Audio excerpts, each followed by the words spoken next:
there's a strength in coming together as a renewable energy market here, because really what we need to be saying to people is loud and proud, right? We're deploying now. This is where your supply chain should be looking to do business next. Welcome everyone. This October we have the 2026 Renewable Energy Expo, where the wind, the solar and the storage industry are coming together. They're no longer separate stories. They're one ecosystem driving our clean energy transition. So here we have Noel Canough from Wind Energy Ireland, CEO. We have Ronan Power, the CEO of Solar Ireland, and we have Bobby Smith, the head of Energy Storage Ireland.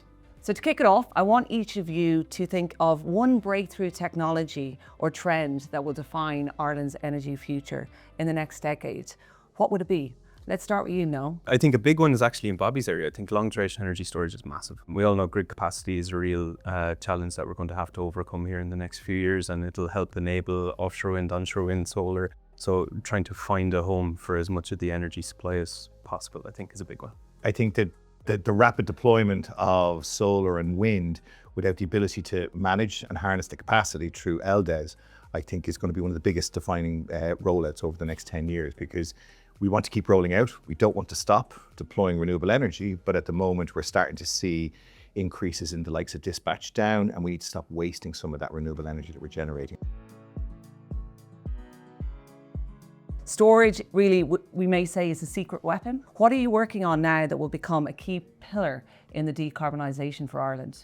Yeah, it's been a big success story. Like just as of last year, we were able to account 1 gigawatt of energy storage, battery storage operational on the grid. And that's happened in a relatively short space of time, just a few years from about 2020, 2021, developing those projects. It's been a massive success story for Ireland. That's helped us integrate large volumes of wind and solar electricity on our grid. Where we're looking to get to over the next 5-10 years is what we do to develop that market even further and really drive growth in longer duration forms of batteries and newer energy storage technologies. So just to put that in context, most of the batteries today can store and discharge energy for about half an hour to 1 hour, max 2 hours. And that's very useful for those very short duration frequency events that the system often sees. But the question is always, what do we do when the wind doesn't blow and the sun doesn't shine? Where do we get our energy from? And right now that's gas, but we want to obviously transition away from that as quickly as we can. And energy storage is one of the key solutions to doing that. So over the next few years, we want to develop a long-term route to market for long duration energy storage. So battery storage durations of 4 to 8 hours, and then technologies that can go even beyond that can store and discharge energy for days to get us through those really low wind or low solar events that we might see in future. In terms of capacity from an onshore wind perspective, and obviously the ambition that we have from an offshore wind perspective, what's your top priority for the industry right now? I think we're entering into a really exciting 2-3 year period. So we're coming off the back of hitting a milestone in 2025 of 5 gigawatts of onshore wind energy installed. We have the phase 1 projects all in planning right now. We have the momentum of the Tonua auction as well off the south coast of Ireland for offshore wind energy. 2026 and 2027 I think are going to be big years, just to take onshore wind for a second, in getting back into the steady rhythm of a lot of construction starting to happen. We're coming through periods of 2024 and 25 where construction activity was quite low because of slow planning activity in 2020, 2021. Now we're starting to see 400, 500 megawatts in construction again. We think that that's going to grow and grow over the next few years. And I think we're probably not on track to hit our 9 gigawatt target, but we won't be too far off it in terms of hitting it in maybe 2032, 2033. And then for offshore wind energy, massive year. As you know, Vanessa, with the phase 1 projects all in planning at the moment with An Comisiún Pleanála, we think this is the year for the first consents to start coming out. Once we get some projects out of there, that'll be really exciting because they can start engaging with the supply chain, and that's where events like the Expo become so important.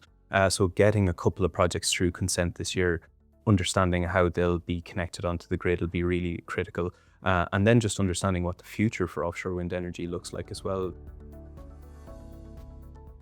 So I think moving on to solar, what's the future? Well, you've already been so successful. 25 was a big year for solar, right? We hit over 2 gigawatts of AC capacity delivered last year. We actually hit 1 gigawatt of rooftop solar in the residential market and the commercial rooftop market. And so I think that it gives a bit of breadth to the industry as well, right? Where we're in people's homes. Minister O'Brien supported through the SAAI the retention of the residential grant at existing levels. So that helps to continue to stimulate that market. There's good grants in place for the commercial rooftop space. So we should see a good bit of momentum there. And similar story in wind, we've moved out of an awful lot of the planning phase and that kind of, I call it like almost like a working capital event, right? But we're now moving into project delivery. Yeah. And so if you look at it, we hit 2 gigawatts probably in and around October, November last year. We released our scale of solar report about 2 months before that.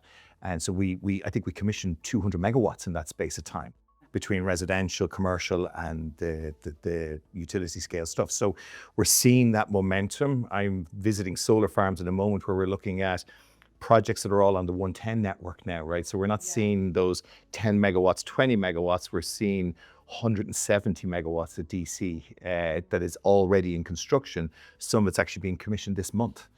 So again, I'd say we will probably, I don't want to predict it, but I would imagine we will hit another large milestone this year.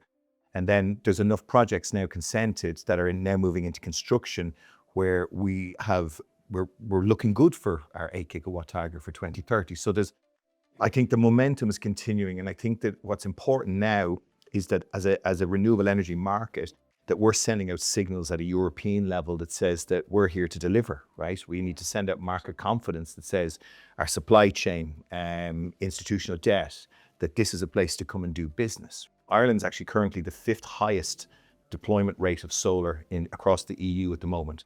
So there's quite a big focus has shifted here, because once we became a 1 gigawatt market, it kind of put us onto a little bit of visibility. By the time we're done, if we hit the 8 gigawatts of 2030, we'll actually have the 3rd highest solar penetration per capita in Europe. Bobby, I've got a question for you. What does the whole energy system thinking mean in practice for your members? So I think, traditionally some areas have been siloed. Like when I look at wind, particularly, like the planning is the big challenge for wind farms. Getting through the planning system, it's a big challenge, and that's where rightfully a lot of the focus of the wind energy industry is at the moment. But energy storage is route to market right now. There's 10 gigawatts of energy storage projects in development, over half of that already through planning. So 5 gigawatts currently consented of the battery storage pipeline. Those projects are ready to go, but there's just no feasible route to market at the moment. So when we look at our challenge, it's about how do we marry these two together. So there's lots of wind in planning. Battery storage can help integrate that into the grid, same with solar. But without the route to market to do that, how are we going to deliver that energy storage? So we look at things like hybrid solutions, for instance, making much more effective use of our grid connections that are existing or already or will be built.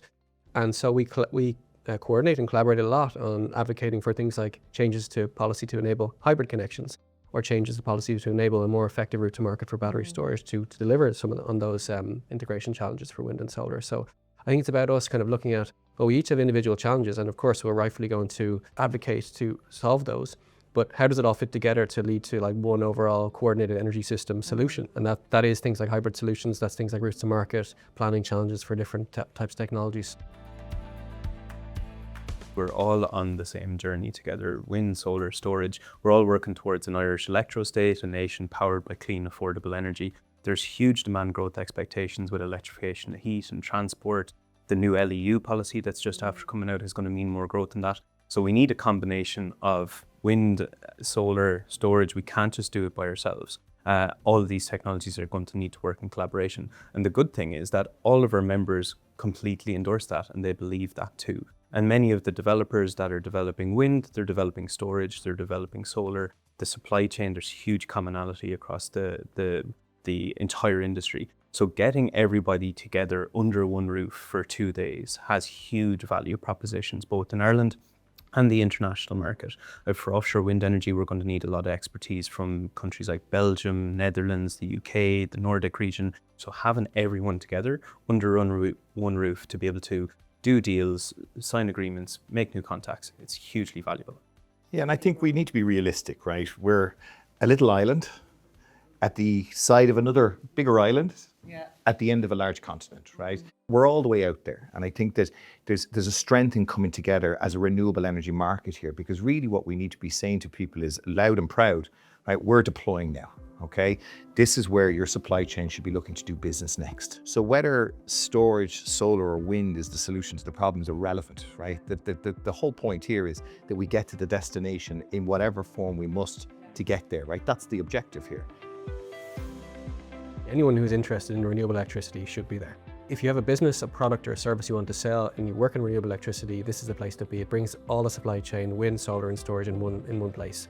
And then if you're just generally interested in renewable electricity, we're going to have talks, discussions throughout the day where you can learn what's going on, get it all in one spot, speak to everyone you want to speak to in one place. I agree with Ronan, even if I wasn't working in the sector, I'd be there.